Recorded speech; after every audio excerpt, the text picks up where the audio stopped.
पर कांग्रेस नेता को भूपेश बघेल से डर है। जी हां, रामकुमार शुक्ला ने बघेल से खतरा जताया है डर का, और बघेल के खिलाफ बोलने से हमला हो सकता है। कांग्रेस नेता रामकुमार शुक्ला ने आशंका जताई है। कलेक्टर को पत्र लिखकर मांगा रिवॉल्वर।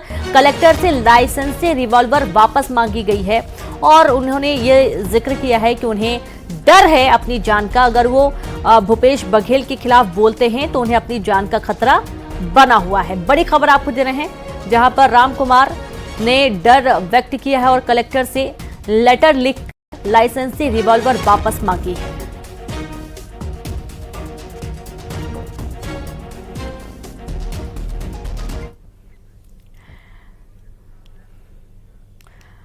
तो वहीं कांग्रेस नेता को भूपेश बघेल से डर का लगातार अंदेशा है और इसी बीच बघेल पर चंद्राकर का बड़ा बयान आया है। जहां जय चंद्राकर ने कांग्रेस को बताया आतंकी संगठन। बघेल बोल चुके हैं कांग्रेस में स्लीपर सेल, इसका मतलब कांग्रेस आतंकी संगठन है। चंद्राकर का ये बड़ा बयान, आतंकी संगठन से किसी को भी खतरा हो सकता है।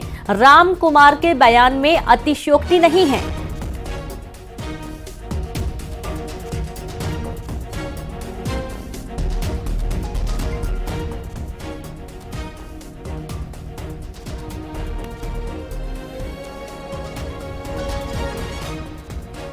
कि भूपेश बघेल जी ने जब कांग्रेस में स्लीपर सेल होने की बात की है तो स्पष्ट लगता है कि कांग्रेस छत्तीसगढ़ में या देश में एक आतंकवादी संगठन की तरह काम कर रहा है, और जिसको आतंकवादी संगठन के तौर पर काम कर रहा है उससे समाज को भी खतरा हो सकता है। सिर्फ रामकुमार शुक्ला तो आवाज उठाई है, हम समाज जीवन के जो लोग हैं उनको भी खतरा हो सकता है। प्रशासन को इस पर ध्यान देना चाहिए। तो देखिए कि प्रशासन को इस पर ध्यान देना चाहिए। चंद्राकर का ये बड़ी बात, और जिस तरीके से बघेल पर लगातार हमले किए जा रहे हैं तो वहीं चंद्राकर ने भी हमला बोला है। अजय चंद्राकर ने कांग्रेस को आतंकी संगठन बताया है। और सीधे करेंगे संवाददाता ममता लांजेवार जुड़ गए हैं। ममता, एक तरफ कांग्रेस नेता भूपेश बघेल से डर की बात कर रहे हैं। रामकुमार शुक्ला ने बताया कि अगर वे उनके खिलाफ बोलते हैं तो उससे उनको खतरा है, हमला होने का खतरा है, और बड़ा मौका मिल गया। यहां पर हम देख पा रहे हैं कि चंद्राकर ने भी एक बड़ा हमला बोला है भूपेश बघेल पर, साथ ही साथ कांग्रेस पार्टी पर। ममता, देखिए, रामकुमार शुक्ला ने मल्लिकार्जुन खड़गे को चिट्ठी लिखी थी। पीसीसी को कोई चिट्ठी या कोई जानकारी नहीं दी थी। उनका कहना है कि वो भरोसा नहीं करते हैं यहाँ पर, और उनका ये भी कहना था कि वो दिल्ली गए हुए थे और वहाँ पर लगा तो उन्होंने कोशिश की मल्लिकार्जुन खड़गे से मुलाकात करने के लिए कि भूपेश बघेल जो हैं उनको राजनांदगांव से न लड़ाया जाए। मुझे जो मुदलियार परिवार है, उदय मुदलियार के जो परिवार हैं जो जिरम हमले में मारे गए थे, उनके परिवार को जो है वो टिकट दिया जाए। इसके अलावा जो दूसरे लोग हैं और भी प्रत्याशी, उनको टिकट दी जाए। इसको लेकर उन्होंने चिट्ठी लिखी थी और उसके बाद वो सुर्खियों में आए थे। अब उन्होंने कलेक्टर से अपनी लाइसेंसेस रिवॉल्वर मांगी है, क्योंकि कांग्रेस नेता के तौर पर थे। तो ऐसे में तमाम जो लोग हैं जिनके पास में इस तरह से, और चुनाव के पहले ये चीज जो हथियार है वो जमा कराए जाते हैं। अब उनका ऐसा आरोप है और ऐसा उनकी आशंका है कि उनके ऊपर, चूंकि उन्होंने चिट्ठी लिखी है तो उन पर खतरा मंडरा रहा है और किसी भी तरह के हमले के का वो शिकार हो सकते हैं, और खुलकर ये बात उन्होंने कही है। तो अब इसको देखा जाए तो आने वाले समय में इसको लेकर सियासत भी गरमाएगी। कांग्रेस का कहना है कि पिछले 17-18 साल से रामकुमार शुक्ला जो है वो कभी कांग्रेस भवन में दिखाई ही नहीं दिए। रामकुमार शुक्ला का कहना है कि मैं पीसीसी डेलीगेट हूं और लगातार सक्रिय हूं। श्यामाचरण शुक्ल के समय जो है मैंने काम किया था। दूसरी तरफ अगर बात करें तो बीजेपी को भी मौका मिल गया है, चाहे वो स्लीपर सेल वाले बयान को लेकर हो, चाहे अब रामकुमार शुक्ला ने कहा है, उसके बाद में अब बीजेपी को भी एक मौका मिल गया है। तो इसके पहले हमने देखा था कि सुरेंद्र वैष्णव जो है उन्होंने मंच पर खुलकर अपना गुस्सा निकाला था। उसके बाद सुरेंद्र वैष्णव जो ने भी ये कहा था कि मुझे खतरा हो सकता है। अनुन सिसोदिया जो है उन्होंने चिट्ठी लिखी थी और उन्होंने जो भूपेश बघेल के जो सलाहकार थे, राजनीतिक सलाहकार विनोद वर्मा, उन पर आरोप लगाया था कि उनके बेटे की कंपनी को तमाम तरह के काम जो है नियम जाकर सौंपे गए। तो इस तरीके से लगातार कांग्रेस में अगर हम बात करें तो अलग अलग तरह के आरोप और अलग अलग तरह की नाराजगियां जो है वो आक्रोश सामने आ रहे हैं। अब देखना यह है कि इससे कांग्रेस कैसे निपटती है। लेकिन ये जरूर है कि इस तरह के बयानों से जब चुनाव का समय हो तो जो विपक्षी पार्टी है उसको जरूर बल मिलता है, जिसके खिलाफ तमाम चीजें जो है बोली जा रही है उसको घेरने के लिए। जी बिल्कुल, और जैसा कि आपने बोला कि विपक्षी पार्टी को जरूर मौका मिल जाता है, और जाहिर सी बात है कि कांग्रेस में जिस तरीके से लगातार भगदड़ भी हम देख पा रहे हैं, और अब खुलकर नेता भूपेश बघेल का विरोध कर रहे हैं। खुले मंच से ये कह दिया जाता है कि उनके कार्यकाल के दौरान तो उनके पास वक्त ही नहीं था, और अब लगातार स्लीपर सेल वाले बयान को लेकर भी बहुत ज्यादा बयानबाजी हो चुकी है।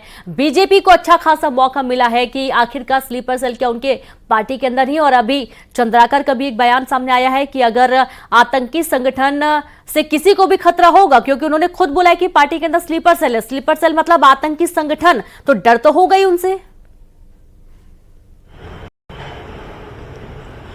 देखिए, डर कितना है या डर कितना नहीं है अब ये तो राम कुमार शुक्ला जानते हैं, सुरेंद्र वैष्णव जानते हैं और अनुप सिसोदिया जानते हैं, क्योंकि पार्टी के भीतर की बात होती है। और पिछले दिनों हमने देखा था कि चंदन जो यादव है उस पर आरोप लगाए थे विनय जायसवाल ने, जो एक्स एमएलए।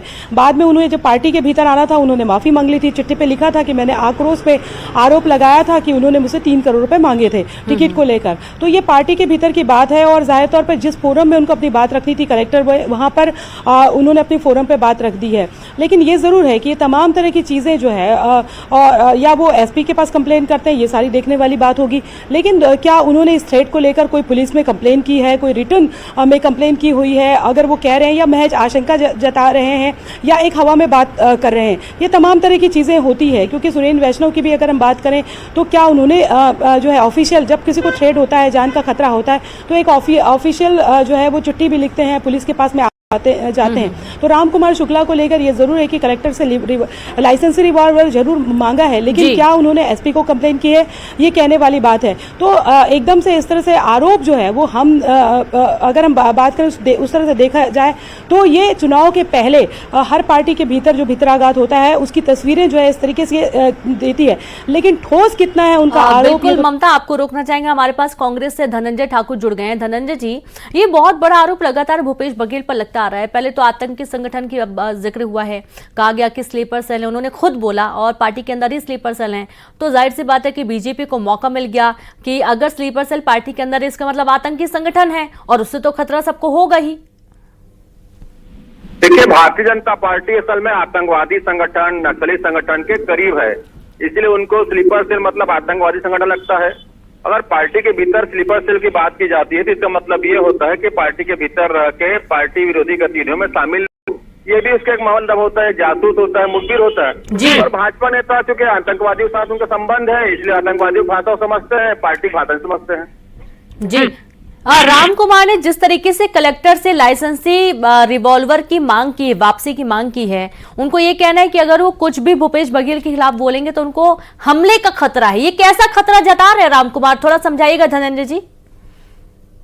और राम कुमार शुक्ला है, मैं उसके बारे में ज्यादा अच्छे तरीके से नहीं जानता हूँ। अभी 2-4 दिन से आपका मीडिया के माध्यम से पता चला कि कोई राम कुमार शुक्ला भी है, और उनको खतरा महसूस होता है तो कलेक्टर साहब उनको फोर्स दे दे, उनके घर में सुरक्षा लगा दे, उनके जेट की सुरक्षा दे दे, क्योंकि ओछी राजनीति लोग कर रहे हैं। भूपेश बघेल जी प्रदेश के बड़े नेता है, ओबीसी समाज से आते हैं, किसान नेता है, पूरे प्रदेश में उनको कक्कर के नाम से जाना जाता है और चर्चित व्यक्ति है। लेकिन इस प्रकार से लोग उन पे टिक्का टिप्पणी करके सिर्फ मीडियम बनना चाहते हैं, उनको खतरा महसूस होता है। तो मैं कहता हूँ रायपुर के कलेक्टर उनको जेट सुरक्षा कर दे। और पता नहीं राम कुमार शुक्ला कौन है, मैं उससे अच्छी तरीके से नहीं जानता हूँ। अच्छा। पर ये ओछी और एक निम्न स्तरीय जो टीका टिप्पणी है, इनको नहीं करना चाहिए, बचना चाहिए। और मैं तो आपके चैनल के माध्यम से राम कुमार शुक्ला जी को सलाह दूंगा, किसी अच्छे मनोचिकित्सक के पास जाना चाहिए, उनको उनसे सलाह लेना चाहिए, किसी साइकोलॉजिस्ट के पास जाना चाहिए। हो सकता है उनके मन में कोई भ्रांतियां बैठ गई हो, तो उनको बेहतर उनके पास स्वस्थ होने की कामना करता हूँ। जी बिल्कुल, बहुत शुक्रिया आपका धनंजय जी हमसे जुड़ने के लिए, तमाम बातचीत करने के लिए। तो आप देखिए कि लगातार इस तरीके से अब हमले किए जा रहे हैं, और देखना यह है कि छत्तीसगढ़ में कांग्रेस के खिलाफ जिस तरीके से अपने ही नेता बयानबाजी कर रहे हैं, इसका क्या खामियाजा कांग्रेस को भुगतना पड़ सकता है।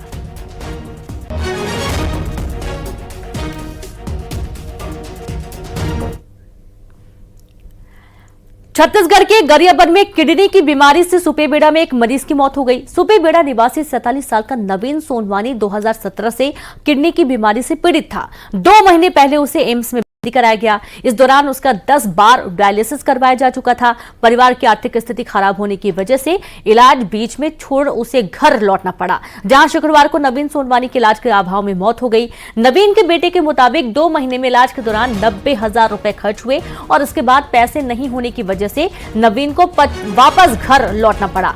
सुपेबेड़ा में किडनी की बीमारी से ये 140वीं मौत है और लगातार पहले भी मौत का आंकड़ा देखा गया है जब किडनी की बीमारी के चलते मौत हुई है।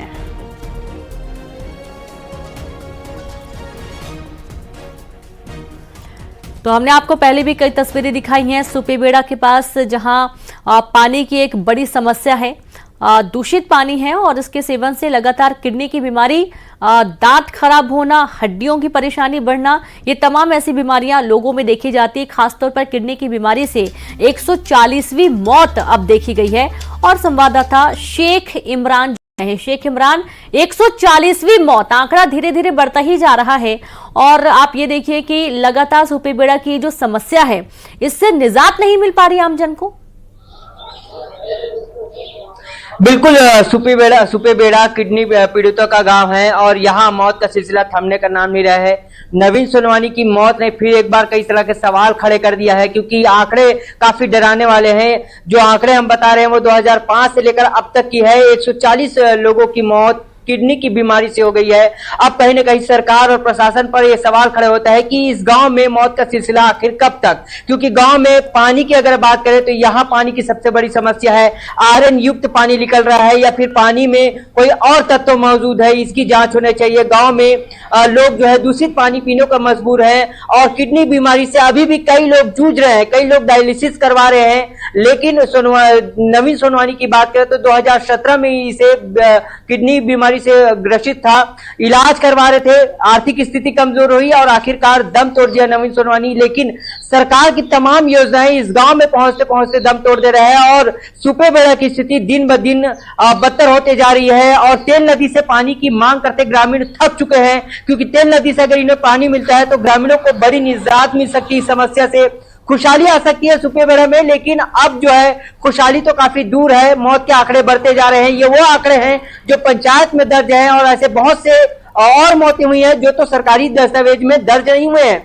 ग्रामीण गुहार लगा लगा कर थक रहे हैं, नेता पहुंच रहे हैं, मंत्री पहुंच रहे हैं, आश्वासन दे रहे हैं, सरकार बदली लेकिन गांव की तस्वीर नहीं बदली। और अब ये पहली बन गई है कि आखिर इस गांव में किडनी की बीमारी क्यों हो रहा है, पानी में कौन सा ऐसा तत्व मिला है जिसके वजह से लोगों को किडनी की बीमारी हो रही है और सीधे उनको मौत का सामना करना पड़ रहा है। अगर यही हाल रहा तो सुपेबेड़ा में ये आंकड़े और भी बढ़ सकता है और सरकार के लिए और प्रशासन के लिए चिंता का बड़ा विषय बन सकता है। जी बिल्कुल, वाकई में चिंता का बड़ा विषय बन चुका है, क्योंकि लगातार मौत के बाद अभी भी अगर इस मामले को ध्यान नहीं दिया जाता है तो जाहिर सी बात है बहुत बड़ी प्रशासनिक लापरवाही है ये। बहुत शुक्रिया आपने इमरान तमाम जानकारी के लिए। और अब बात कोरबा से बड़ी खबर की, जहां युवक को बदमाशों ने गटर में फेंक दिया। टीवी एक्टर बताया जा रहा है युवक